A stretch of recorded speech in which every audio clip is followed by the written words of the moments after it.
Так, ну, включил, да? Угу. Ну, сейчас мы протестируем вот этот двигатель и вот этот регулятор, который у нас есть, X8R, кажется, он называется, неважно. Вот, ну, включаем здесь, ну, чтобы было быстрее, автоматический тест. Сюда показываю. Вот, автотесты. Ну, самый простой тест при постоянной ручке газа. Включаем регулятор. Включаем запись на компьютере. Поехали. Еще не едем. Да. Нужно поставить нам ограничение 50%, потому что блоки питания у нас слабые. Поставим ограничение на 50%. Пусть так будет. Ну, теперь можно нажимать старт. Пошло рисовать графики.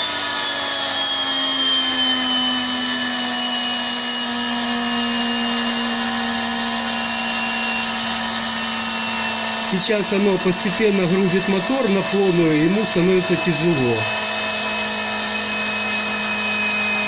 Ток растет, все, тест закончен. Останавливаем запись.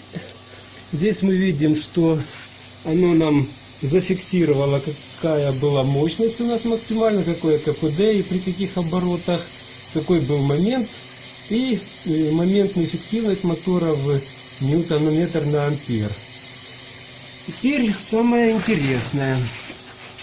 Мы можем построить нужные нам зависимости, исходя из этих, ну, любой из этих графиков можно увеличить, там, перетянуть куда угодно. Но самое главное, что мы можем построить, ну, так называемые скоростные и статические характеристики этого двигателя.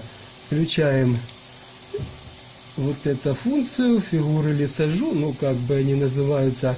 Ну, например, нас интересует зависимость КПД от крутящего момента. Ну, выбираем исходный крутящий момент, а здесь ставим КПД. Ну, вот у нас получились какие-то корлючки, но это нас пугать не должно. Нажимаем вход в размер, и теперь нам осталось только вырезать вот эти неинформативные участки в начале и в конце.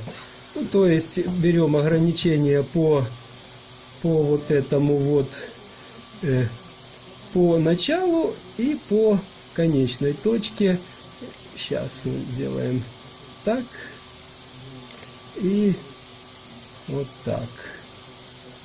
Ну, вот эту тоже можно утянуть. Вот. Ну вот, получили интересующий нас график. Максимум здесь 80 там с чем-то процентов. Он совпадает с тем, что 84,5 насчитало здесь. Ну, это самый простой тест. На самом деле их много разных. Ну, пока ограничимся этим. Все, выключаем.